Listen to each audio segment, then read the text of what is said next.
Habits are a big part of who we are. What we do habitually makes up much of what we do entirely. In fact, it's estimated that up to 70% of our waking behavior is made up of habitual behavior. People are highly variable, and if you can't form one habit easily, it doesn't mean that you can't form other habits easily.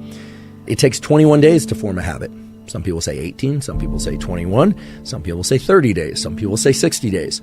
So which one is it? Does it depend on the habit that one is trying to form, or does it depend on the person that's trying to form the habit? There's a study published in 2010, first author Lally, L-A-L-L-Y.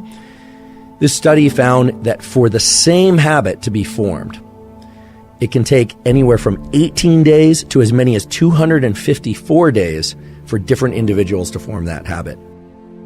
So what I'd like to do is to take the scientific literature of how the nervous system learns and engages in neuroplasticity and apply that to habit formation, habit maintenance, and, if so desired, how to break particular habits.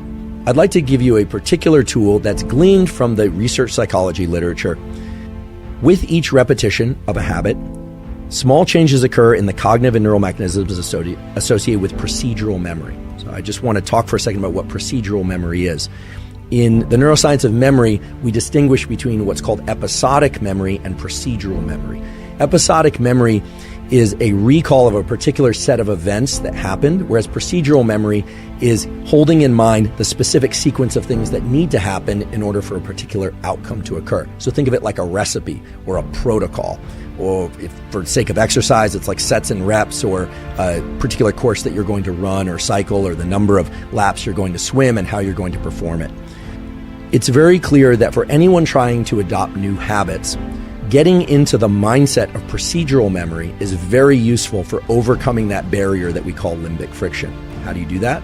Well, a simple visualization exercise, or it doesn't even have to be done eyes closed. Oftentimes we hear visualization exercise, you think about sitting in the lotus position, eyes closed, and trying really hard to visualize something. It doesn't need to be anything like that. It can simply be, if you are deciding to adopt a new habit, to just think about the very specific sequence of steps that's required to execute that habit. And I'll use a trivial example, but this could be applied to anything. Let's say I want to get into the habit of making myself or someone else in my household a cup of espresso every morning. I would actually think through each of those steps. Walk into the kitchen, turn on the espresso machine, draw the espresso, walking through each of those steps from start to finish. And it turns out just that simple mental exercise done once can shift people toward a much higher likelihood of performing that habit regularly, not just the first time, but as they continue out into the days and weeks that follow. So that's remarkable to me, and the literature is really robust. So now I'd like to discuss a second and what I think is perhaps the most powerful tool for being able to acquire and stick to new habits. The tool that I'm referring to is something called task bracketing. And the neural circuits associated with task bracketing are basically the neural circuits that are going to allow you to learn any new type of habit or break any habit that you'd like to break. We have in our brain a set of neural circuits that fall under the umbrella term of the basal ganglia. The basal ganglia are involved in action execution, meaning doing certain things, and action suppression, not doing certain things. In the experimental realm, these are referred to as go, meaning do, or no go, don't do certain things. And some of us fall more into the category of we find it very easy to do certain things, but harder to not do other things. Some people have a lot of no-go type circuits that are very robust, and they have a lot of behavioral constraint, but they have a harder time getting into action. And some people have a perfect balance of both, but I've never met one of those people. Task bracketing involves a particular set of neural circuits within the basal ganglia. We have particular circuits in our brain that are devoted to framing the events that happen just before and as we initiate a habit, and just after and as we terminate a habit. In other words, it acts as a sort of marker for the habit execution, but not the execution of the habit per se. Now, this is very important because task bracketing is what underlies whether or not a habit will be context dependent or not. whether or not it will be strong and likely to occur even if we didn't get a good night's sleep the night before, even if we're feeling distracted, even if we are not feeling like doing something emotionally, or if we are, completely overwhelmed by other events. If the neural circuits for task bracketing are deeply embedded in us, meaning they are very robust around a particular habit, well, then it's likely that we're going to go out for that zone 2 cardio no matter what, that we're going to brush our teeth no matter what. In fact, brushing our teeth is a pretty good example because for most people, even if you got a terrible night's sleep, even if everything in your life is going wrong, chances are, unless you're very depressed, if you're going to leave to work, or even if you're not, that you're going to still carry out the behavior of brushing your teeth in the morning. I would hope so, actually. But you are probably less likely to perform particular habits that are not what you deem as necessary. But if you think about it, brushing your teeth, exercise, eating particular foods, maybe engaging socially in particular ways, you are the one that places any kind of value assessment on which ones are essential and which ones are negotiable. So task bracketing sets a neural imprint, a kind of a fingerprint in your brain of this thing has to happen at this particular time of day, so much so that it's reflexive. While it is important to think about the sequence of events that would be required in order to engage in that behavior, that procedural memory visualization exercise we talked about before, that will help. There is a way also that you can orient your nervous system toward this task bracketing process so that your nervous system is shifted or oriented towards the execution of a given habit. So this is sort of like warming up your body to exercise. When the dorsolateral striatum is engaged, your body and your brain are primed to execute a habit, and then you get to consciously insert which habit you want to perform.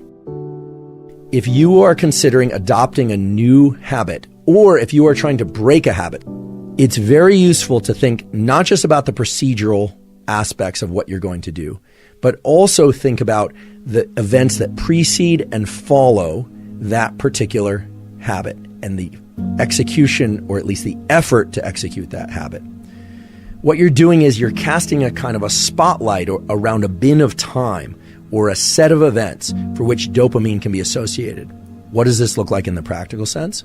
Well, again, I'll just try and use very simple, concrete examples, but this could carry over to anything. Let's say I were somebody who has a hard time getting in that 30 to 60 minutes of zone 2 cardiovascular exercise mid-morning. What I should do is positively anticipate the onset and the offset of that session, right? So thinking about leaning into the effort, going out and doing that zone 2 cardio session, and I should think about how I'm going to feel after. So not just thinking about how great I'm going to feel after, but also thinking about how hard it's going to be at the beginning, and then trying to reward myself subjectively for the entire experience. In other words, start rewarding task bracketing in addition to rewarding the execution of the habit itself. And I'll get into the specific tool for breaking habits.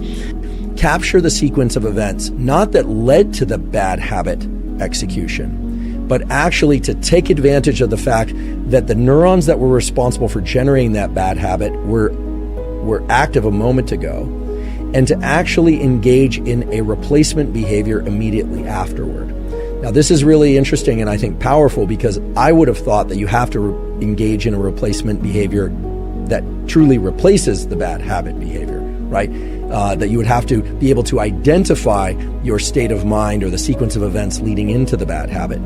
But rather, the stage or the period immediately after the bad habit execution is a unique opportunity to insert a different type of what we would call adaptive behavior, but that could be any behavior that's not in line with the bad behavior. So let's give it an example. Let's say you find yourself, you're trying to do focused work, you pick up your phone, you're disappointing yourself for picking up your phone. You could, of course, just put it down and re-engage in the work behavior. But if you were good at that, then you probably wouldn't have done it in the first place. And so what turns out to be very effective is to go engage in some other positive habit. Now, this has two major effects. The first one is you start to link in time the execution of a bad behavior to this other good behavior. And in doing so, you start to recruit other neural circuits, other neurons that can start to somewhat dismantle the sequence of firing associated with the bad behavior. In other words, you start to create a kind of a double habit that starts with a bad habit and then ends with a good habit. And that seems to create enough of a temporal mismatch so that then recognizing when you're heading toward the bad habit becomes more apparent to you. So again, I want to make this very, very concrete. Let's say that the behavior is reflexively picking up one's phone. You do that, you think, oh goodness, I did it again. Here's what I'm going to do. You would set that down and then you would engage in some other positive behavior that you've deemed positive. And here it's very subjective, so it's hard for me to give an example that will necessarily make sense to everybody. But perhaps you're working on hydration, so maybe you go have a glass of water.